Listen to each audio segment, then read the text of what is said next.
నమస్తే. ఇన్నాళ్ళు నన్ను సపోర్ట్ చేస్తూ, ఎంకరేజ్ చేస్తూ మీ ప్రేమని నాకు అందిస్తున్న ప్రతి ఒక్కరికి కృతజ్ఞతలు.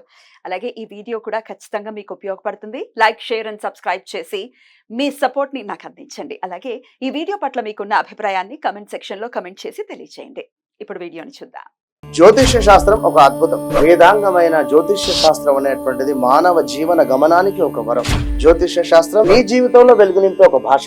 ఆ భాష నీకు అర్థమైతే ప్రకృతి నీతో మాట్లాడుతుంది. అస్ట్రాలజీ నేర్చుకోవాలి అనుకునే వారికి అద్భుత అవకాశం. మురళీధర శర్మ గారి అస్ట్రాలజీ క్లాసెస్ అతి త్వరలో మొదలు కాబోతున్నాయి. 100% జాబ్ గ్యారంటీ. వివరాల కొరకు సంప్రదించండి. నమస్తే, వెల్కమ్ టు అవర్ ఛానల్. నేను పద్మిని. ప్రస్తుతంతో పాటు ప్రముఖ ఆధ్యాత్మికవేత్త, ప్రముఖ న్యూమరాలజిస్ట్ లక్ష్మీ నరసింహస్వామి ఉపాసకురాలు శ్రీమతి స్రవంతి గారు మనతో పాటు ఉన్నారు. మాట్లాడు. నమస్తే అక్క. నమస్తే Padmini. Oh, you looking beautiful today. Thank you. చాలా బాగుంది. అంటే ఇవాళ మంగళవారం, శ్రావణ మంగళవారం. అదేనా స్పెషల్? Beautiful beautiful. చాలా చాలా బ్యూటిఫుల్ గా ఉన్నారు. థ్యాంక్ యూ సో మచ్ వచ్చినందుకు. అయితే ఈ శ్రావణ మాసం వచ్చింది అంటేనే డెఫినెట్ గా రకరకాల అద్భుతమైనటువంటి తిథులు వస్తూ ఉంటాయి, మనందరికీ తెలిసిందే. అయితే కాంబినేషన్స్ తో చాలా బ్యూటిఫుల్ కాంబినేషన్స్ తో రావడం అనేది మన అదృష్టంగా కాలి. మొదటి శుక్రవారం వచ్చేస్తోంది. మొదటి శుక్రవారం గరుడ పంచమిగా జరుపుకునేటటువంటి పంచమి వచ్చేస్తోంది. అలాగే నాగ పంచమిగా కూడా చేసుకుంటున్నారు రాష్ట్రంలో. అయితే మరి ఎలా అక్క ఆ రోజున ఎలా వినియోగించుకోవాలి, ఏం చేయాల్సి ఉంటుంది? తప్పకుండా మనకి పంచమి తిథి అనగానే అమ్మవారిది వస్తుంది.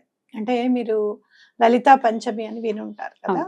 పంచమి తిథి నాడు లలితా సహస్రనామం విధిగా చదువుకుంటే గనక, అలా మీరు ఒక 5 నెలలు కంటిన్యూగా చేస్తే ఎలాంటి ఆర్థిక ఇబ్బందులైనా కూడా తొలగిపోతాయి అన్నమాట. మీరు చూస్తే గనక మనం ఎక్కడైనా ఏదైనా నెంబర్ మీకు చాలా ఇష్టమైన నెంబర్ ఏంటి అని అంటే 5 అని చెప్తాను. ఎందుకు అని అంటే ఎవరికైనా ఫర్ సపోజ్ అస్సలు బాగోలేదండి, మాకు చాలా ఇబ్బందిగా ఉంది అని అంటే 5 సంఖ్యను బేస్ చేసుకొని మనం 555 మేనిఫెస్టేషన్ కానివ్వు, లేకపోతే 5 బుధవారాలు ఈ పని చేయండి అని చెప్పడం, ఇలాంటి రెమెడీస్ చెప్తూ ఉంటాం. ఎందుకు అని అంటే ఎటువంటి సమస్య అయినా కూడా 5 మధ్యవర్తిత్వం వహించి, ఎలాంటి గ్రహ దోషాలైనా కూడా, ఎలాంటి పాపాలైనా కూడా, కర్మ ఫలితాలైనా కూడా, ఈ క్రితం జన్మలో ఏదో మిస్టేక్ చేశారన్న, ఇలాంటివి ఏవైనా కూడా 5వ నెంబర్ని గనక మనం ఇంపార్టెంట్ గా తీసుకుని చేస్తే ఆ పనులు అయిపోతాయి అని మనం చెప్పుకోవచ్చు. అట్లా 5ని మెర్క్యూరీగా కూడా మనం తీసుకుంటాం న్యూమరాలజీలో. కాబట్టి పంచమి తిథి అనేది చాలా ఇంపార్టెంట్. అందుకే మనం లలితా పంచమి, శ్రీ పంచమి అని కూడా మనం చేసుకుంటూ ఉంటాం. కాబట్టి ఈరోజు మీరు అమ్మవారిని చక్కగా పూజిస్తే చాలా మంచిది. అలాగే కామాక్షి అమ్మవారికి గనక కామాక్షి స్తోత్రం చదువుకొని ఏదైనా కామాక్షి అమ్మవారి గుడిలో కానివ్వండి, లేకపోతే అమ్మవారి గుడిలో కానివ్వండి 5 ప్రదక్షిణాలు చేస్తే కూడా చాలా మంచిది. ఓ, అద్భుతం. ఎందుకంటే మీరు పంచమి వచ్చినప్పుడల్లా గుడికి రావడము వెళ్ళడం అనేది చూడండి. అలా 5 నెలలు 2 పంచములు వస్తాయి కదా మనకి.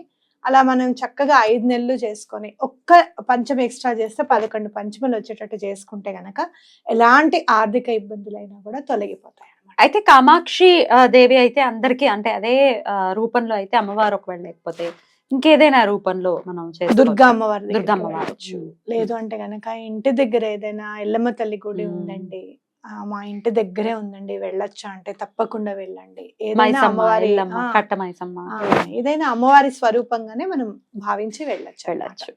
అద్భుతం. అలా చేసుకోవచ్చు. అయితే మనకి ఈసారి చాలా అంటే ఇంపార్టెంట్ గా వచ్చింది ఏంటంటే శుక్రవారం వచ్చింది.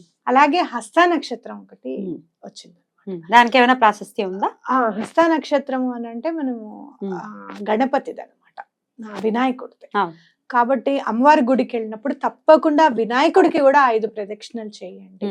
అలా మేము గుడికి వెళ్ళడం కుదరదండి, మేము అట్లా 11 పంచమల్ది అలా అనుకోవట్లేదు, ఈ రోజు ఒక్కరోజు మేము ఏమన్నా చేసుకోవడానికి ఉందా అని అంటే తప్పకుండా వినాయకుడికి పూజ చేయండి, గరికతో చేయండి. ఓకే.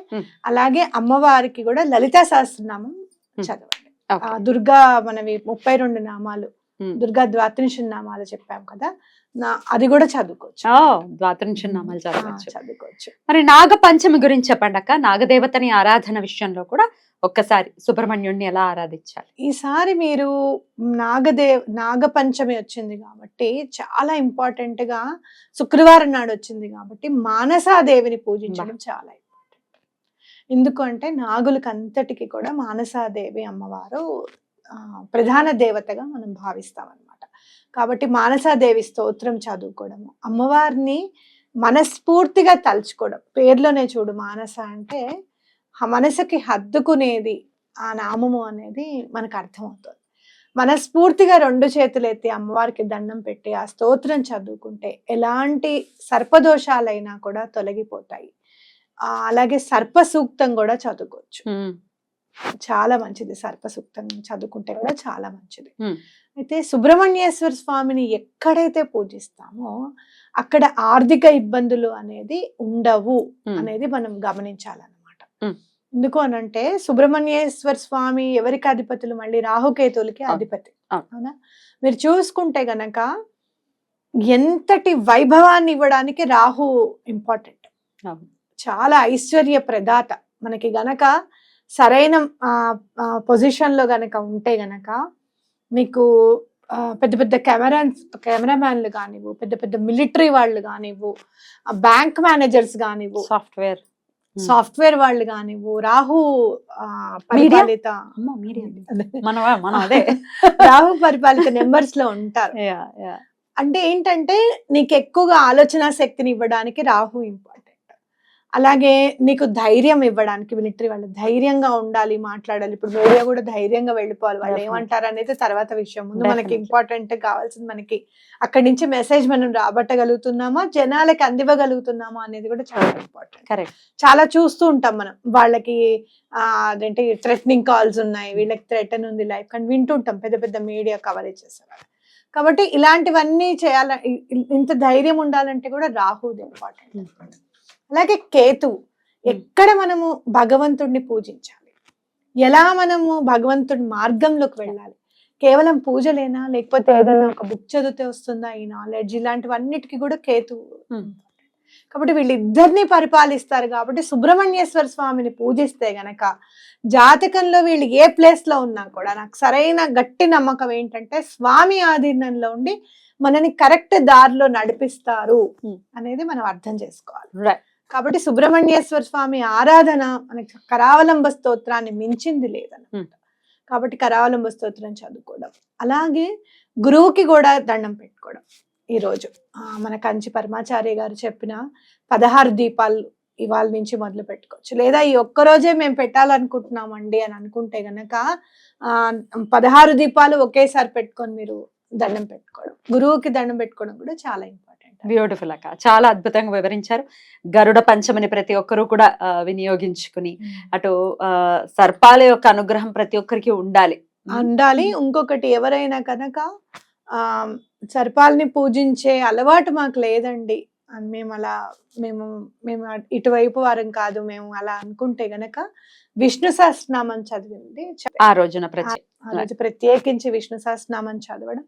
అలాగే మీరు ధ్వజస్తంభం ఉంటుంది, వైష్ణవాలయాల్లో ధ్వజస్తంభం ఉంటుంది. ఆ ధ్వజస్తంభానికి ఖచ్చితంగా మీరు ప్రదక్షిణ చేసే విధి విధానం ఉంటుంది. ఖచ్చితంగా మధ్యలోంచి వెళ్ళం మనము 5 ప్రదక్షిణాలు ధ్వజస్తంభం దగ్గర నుంచిగా తీసుకొని తప్పకుండా దండం పెట్టుకోండి. అలాగే ధ్వజస్తంభం దగ్గర ఇంత ప్రసాదం పెట్టడం కూడా అలవాటు ఉంటుంది, బలి ఇవ్వడం.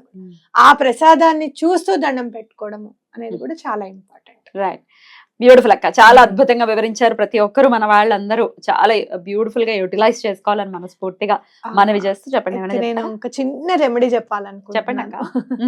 ఎందుకనంటే శుక్రవారము చక్కగా హస్త నక్షత్రం వచ్చింది, అలాగే నాగ పంచమి కూడా ఉంది. కాబట్టి పాలు తేనె 2 కలిపి వినాయకుడికి కానీ భగవంతుడికి కానీ నైవేద్యం పెట్టి డివైన్ మ్యాజిక్ బిగిన్ నౌ అని చదువుకోండి. చాలా మంచిది. ఇంటిల్లిపాదికి మీరు ఏం చేసినా చేయకపోయినా ఇది ఒక్కటి చేయండి.